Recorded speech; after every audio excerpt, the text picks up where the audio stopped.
तो दोस्तों ये इस ड्रामा का सेकंड और आखिरी पार्ट है, तो चलिए आगे बढ़ते हैं। योजुन सुबिन को उसकी स्कूल ले जाता है क्योंकि योजुन का बचपन भी सुबिन के जैसा डिस्टर्ब था, तो उसे पता था इसका सोल्यूशन क्या है। वो सुबिन को अपने पास अपनाने के लिए बोलता है और सुबिन भी इसके बाद बेटर फील करती है। अब उनके ग्रुप प्रोजेक्ट का प्रेजेंटेशन नामसो कर रहा था, तब वो सीनियर्स बताते हैं पूरा काम सिर्फ नामसो ने किया था, बाकी किसी ने कुछ नहीं किया। क्योंकि योजुन फर्स्ट ईयर का है तो वो सुबिन से सवाल पूछना चाहते। अब सुबिन बेचारी एक साथ इतने लोग उसकी तरफ देख रहे थे तो नर्वस हो जाती है, पर इस बार वो भागती नहीं बल्कि सवाल का जवाब देती है और उनको एक सैवेज रिप्लाई भी करती है। उनकी टीम को फुल मार्क्स मिलेगा और उन सीनियर्स का पता नहीं क्या होगा। अब नामसो योजुन से बात करने की कोशिश करता है क्योंकि टाइम के साथ उसे भी पता चला है कि योजुन एक अच्छा बच्चा है। यांगरन नामसो को अपने फ़ोन न उठाने के लिए बातें सुनाती है, तब उन दोनों के बीच बेस्ट फ्रेंड्स वाली फाइट शुरू होती है। मीजू वहाँ आके वो सीन देखती है और जेलस होकर जाती है।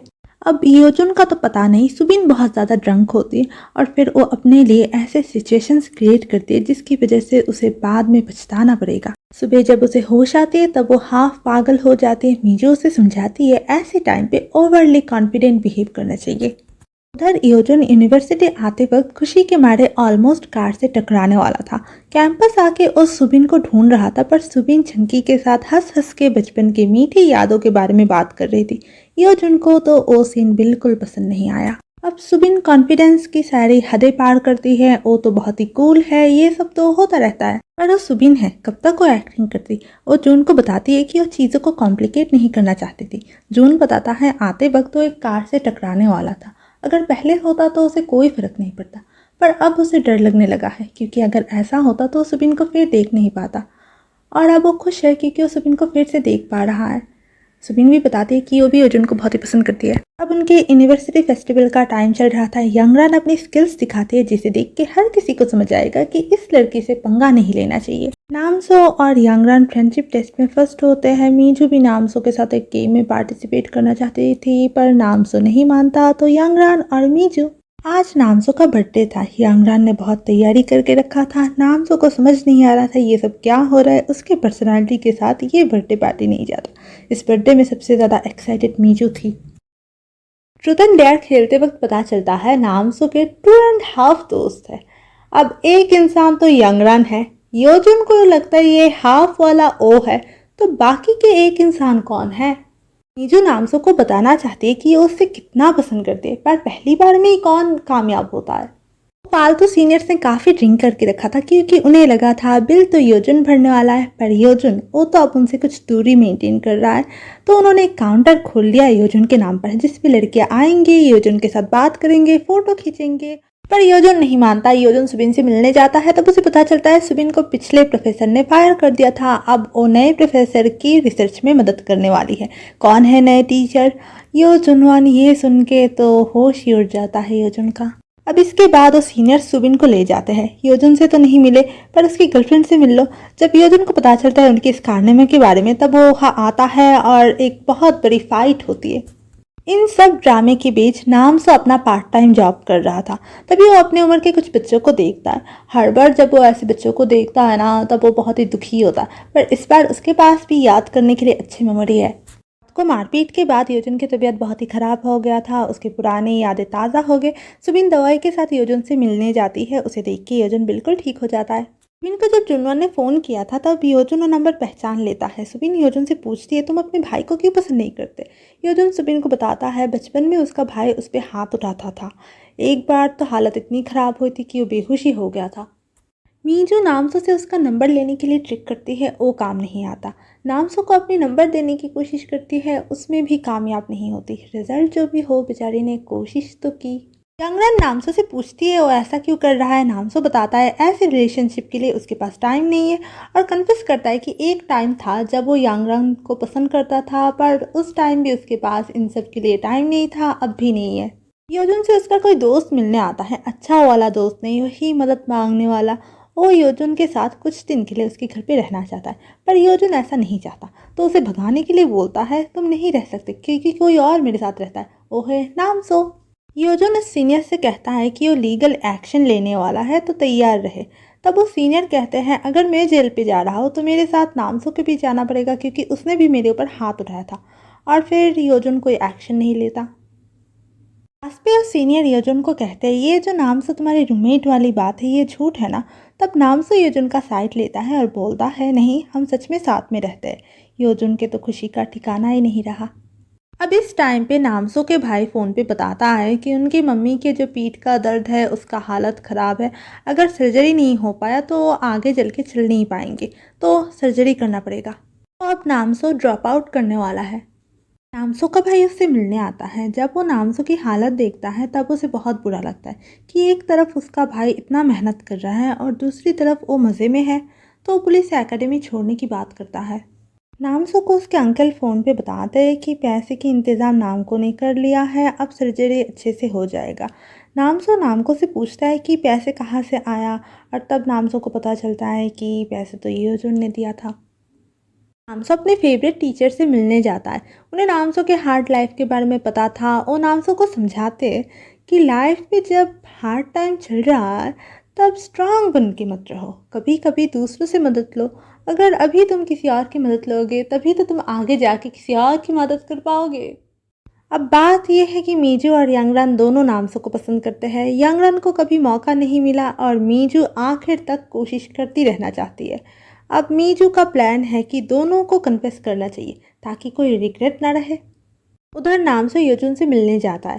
पहले तो उनमें कंपटीशन होती है कि किसकी लाइफ में ज़्यादा प्रॉब्लम है, फिर आखिरकार वो कुछ खुशी के बारे में बात करना चाहते हैं। योजुन नामसो को बोलता है कि तुम्हारे घर में तुम्हारी मम्मा और तुम्हारे भाई के साथ तुम्हारा कितना अच्छा रिश्ता है, मेरे घर में तो हर कोई मुझसे हेट करता है। नामसो योजुन को समझाता है जब कोई इंसान तुम्हें कुछ बुरा कहे इसका मतलब वो इंसान खुद अंदर से दुखी है। अगर हमारे पेरेंट्स भी हमें कुछ ऐसा कहे तो हमें उस बात को दिल पे नहीं लेना चाहिए। मीजू सुबिन से नामसो के करीब आने के लिए मदद मांगती है। अब अगले दिन सुबिन नामसो को क्लास नोट्स देता है। नामसो सुबिन को प्रीवियस ईयर के क्वेश्चन देता है। ये जो उनको ये नया नामसो हजम नहीं हो रहा, और तो और नामसो आज उन दोनों को ट्रीट भी देने वाला है। अब उस टाइम सुबिन मीजू को उनके साथ लंच करने के लिए बोलती है और सुबिन नामसो और मीजू में बात कराने की भी कोशिश करती है। अब फाइनली मीजू नामसो से अपने फीलिंग्स कन्फेस करती है और रिजेक्ट होने के बाद वहीं पे बैठ के रोती है। यांगरन ने भी वो सीन देख लिया था। योजुन के पास नामसो का एक डायरी था जो काफ़ी दिनों से वो लौटाने का सोच रहा है पर नहीं हो पा रहा। सुबिन उस डायरी को पढ़ती है और उसमें आज की डेट पे एक लाइन था, इट्स ऑल ओवर नाउ। जून ये लाइन देख के बहुत ही डर जाता है, क्या पता नामसो खुदकुशी करने की कोशिश कर रहा है। योजुन नामसो को ढूंढने लगता है पर नामसो कहीं नहीं मिलता। आखिरकार नामसो उसे उसके घर के सामने सामान के साथ मिलता है। तब योजुन नामसो को बोलता है क्यों ना हम साथ पे रहे, और इस बार नामसो से ना नहीं कहता। योजुन के तो अच्छे टाइम शुरू हो गए। वो ब्रेकफास्ट लंच डिनर पे हर तरीके के खाना तैयार कर रहा है, पर हर वक्त खाने के वक्त उनके प्राइस सुन के नामसो के पेट में दर्द शुरू हो जाता है। सुबिन जब प्रोफेसर जुनवान के लिए काम कर रही थी तब वो जुनवान को कॉलेज में जून और सीनियर्स की फाइटिंग वीडियो देखने देखती है। जुनवान सुबिन को बताता है वो किसी की पर्सनल लाइफ में इंटरफेयर नहीं करना चाहता, पर वो इस चीज़ को नज़रअंदाज भी नहीं कर सकता। अब उनकी बातों से सुबिन को लगता है जुनवान एक्चुअली योजुन की केयर करता है। वो ये बात जून को भी समझाने की कोशिश करते हैं पर योजुन बोलता है कि उनकी फैमिली में ही है, जैसा वो बाहर से दिखते हैं वैसा वो अंदर से है नहीं। और वो जो फालतू सीनियर थे वो सुबिन को बोलते हैं कि वो सुबिन से माफ़ी मांगना चाहते हैं और इसीलिए उस सुबिन को कैंपस के अंदर ही एक कमरे में ले जाते, पर एक्चुअली वो माफ़ी तो बिल्कुल मांगना नहीं चाहते थे। वो योजुन से बदला लेना चाहते थे और योजुन सबसे ज़्यादा हर्ट होगा अगर सुबिन के साथ कुछ किया तो। अब योजुन बाकी के दो सीनियर्स को लाइव देखने देखता है और उनसे पता लगाता है ये सब कहाँ पे चल रहा है। सुबिन को समझ आता है यहाँ पे कुछ तो गलत है, तो वो वहाँ से निकलने की कोशिश करती है, पर तब तक मामला हाथ से निकल चुका था। योजुन वहाँ पे आता है और उनके बीच फाइट शुरू होती है। यांगरन सिक्योरिटी के साथ आके उनको बचाती है। अब आज की फाइट की वजह से योजुन को फिर से डरावना सपने आते हैं जिसपे कोई उसके ऊपर हाथ उठा रहा है, तो वो रोने लगता है। नामसो घर आके जब उसको रोते हुए देखता है तब वो उसे कंसोल करने की कोशिश करता है। सुबिन और योजुन की ट्रिप पे जाने की बात थी तो सुबिन बहुत खुशी के साथ तैयार होकर निकलती है, पर जुन तो बीमार है तो सुबिन को फ़ोन लगा के बोलता है कि वो आज नहीं आ पाएगा।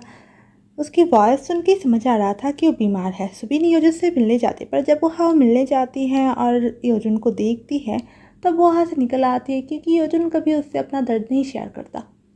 कि सुबीन को उदास होकर जाने देखता है तो उसे पूछता है कि क्या हुआ, पर सुबीन उसे कुछ नहीं बताती। चंकी ने अपना दोस्त खो लिया है तो अपना दुख भरी ज़िंदगी किसे सुनाए, क्यों ना यांगरान को। योजुन नामसो को बोलता है कि नामसो को यहाँ होना ही उसके लिए कंफर्ट है। बातों बातों में योजुन को पता चलता है कि सुबीन उस दिन घर पे आई थी पर उससे बिना मिले ही चली गई। सुबीन तो गुस्से में है। योजुन उससे माफ़ी मांगता है, उससे बातें छुपाने के लिए, उसे परेशानी में रखने के लिए। उनके कॉलेज में एक टीचर है जो अपने स्टूडेंट को यूथ लाइफ के बारे में समझाने के लिए एक ट्रिप रखा था, पर इस ज़माने में कौन से स्टूडेंट को अपने टीचर से यूथ लाइफ के बारे में जानना है। पर एक स्टूडेंट है, वो स्टूडेंट है यांगरान। वो चंकी और अपने रूममेट मीजू और सुबिन को जाने के लिए बोलती है। मीजू जा रही है क्योंकि शायद यांगरान के साथ नामसो भी जाएगा। सुबिन योजुन को ये बात बताती है। जो नामसो को बोलता है, पहले नामसो ना बोलता है, पर जब उसे पता चलता है उसकी फेवरेट टीचर भी आने वाले हैं तो वो जाने के लिए राज़ी हो जाता है। योजुन काफ़ी जेलस होता है, उसके टाइम पे ना और टीचर जी के टाइम पे हाँ। उनको देख के तो टीचर जी की खुशी के ठिकाना ही नहीं रहा। गेम खेलते वक्त पता चलता है नामसो जिस लड़की को पसंद करता है वो लड़की यहीं पे है। वहाँ पे एक गेम खेलते वक्त योजुन को अपने बचपन के बारे में कुछ याद आता है, जहाँ पे वो और उसके भाई थे। वो दोनों बहुत ही क्लोज थे और उसके भाई के हाथ पे चोट लगी थी। इसके बाद योजुन को लगता है उसकी मेमोरी गलत है, जो उसे याद है एक्चुअली वो सही नहीं है। नामसो कहता है तो फिर पता लगाओ सही क्या है। एक बार प्रॉब्लम सॉल्व हो जाए तो तुम फिर से शुरुआत कर सकते हो। अर्जुन अपने भाई से मिलने जाता है और उसके पूछने पर उसे पता चलता है कि बचपन में उसके भाई ने नहीं, उसके पापा ने उस पर हाथ उठाया था। तब जुनवान ने अपने पापा को बोला था, आप योजुन पे कभी हाथ नहीं उठाएंगे, उसे अकेला छोड़ दीजिए, बाकी अब जो चाहता है मैं वो सब कुछ करने वाला हूँ। जुनवान बताता है उनके पापा के साथ डील करने का यही एक तरीका था। अर्जुन को हमेशा लगा उसके पेरेंट्स नहीं है, कोई भाई नहीं है, नो फैमिली, पर एक्चुअली उसके लिए उसके भाई ने ना जाने क्या कुछ सहा। वो एक रोबोट की ज़िंदगी जी रहा है। नामसो, सुबिन और योजुन एक क्लास अटेंड कर रहे थे तो टीचर उनसे एक अच्छे लीडर के बारे में पूछते हैं, कैसा होना चाहिए उनका रोल मॉडल। अब सुबिन और योजुन नामसो के बारे में बोलना शुरू करते हैं कि वो किसी के ऊपर डिपेंड नहीं करता, उसे कोई फ़र्क नहीं पड़ता कौन उसके बारे में क्या सोचता है। वो बाहर से जैसा है अंदर से भी वैसा है। उसकी इन्हीं क्वालिटी लोगों को उस पर भरोसा करने में हेल्प करता है। अब भले ही उसकी तारीफ़ें हो रहे, पूरी क्लास के सामने किसको अपने तारीफ़ें सुनने में अच्छा लगता है। बेचारा नामसो कितना अनईजी फील कर रहा था वो। नामसो सुबिन और योजुन से पूछता है ये सब क्या चल रहा है, पर क्या करे, वो दोनों उसे बहुत पसंद करते हैं। नामसो समझाने की कोशिश करता है, अपने पसंद अपने अंदर रखो, पूरी दुनिया को समझाने की क्या ज़रूरत है। मीजू अब अपना कॉलेज चेंज करना चाहती है, पर जाने से पहले वो नामसो के साथ सब कुछ क्लियर करना चाहती है। वो बताना चाहती है क्यों वो नामसो को इतना पसंद करने लगी थी। जिस दिन वो नामसो से पहली बार मिली थी उस दिन उसकी लाइफ का एक बुरा दिन चल रहा था। तो वो एक ड्रिंक खरीदने गई थी, पर तभी वो कैन गिर गया था और सब कुछ फैल गया था। मीजू को बहुत बुरा लग रहा था क्योंकि अब उसे सब कुछ साफ़ करना पड़ेगा, पर तब नामसो आया था और कुछ नहीं हुआ ऐसा प्रिटेंड करके सब कुछ साफ़ करने लगा। मीजू को लगा था वो इस इंसान पे भरोसा कर सकती है। अब मीजू नामसो को पूछती है, उस दिन ट्रिप पे जिस लड़की को पसंद करने की बात तुम कर रहे थे, क्या वो यांगरान है। अब नामसो की खामोशी तो हाँ ही कह रहा था, तो अब मीजू उस पर फाइनली गिव अप करने वाली है। तो उनकी मम्मा उससे जुनवान के बारे में पूछने आई थी। जुनवान उनका फ़ोन नहीं उठा रहा था। वो योजुन से तभी मिलने आती है जब उन्हें योजुन पे चिल्लाना है, उसे कोसना है, तब योजुन भी उनके ऊपर चिल्लाता है और वो डर जाती है। योजुन नोटिस करता है कि उसकी मम्मा के हाथ पे भी चोट की निशानी है। योजुन अपने भाई से पूछता है क्या उसे पता था कि पापा मम्मा पे भी हाथ उठाते हैं। जुनवान को इस बारे में बहुत पहले से ही पता था।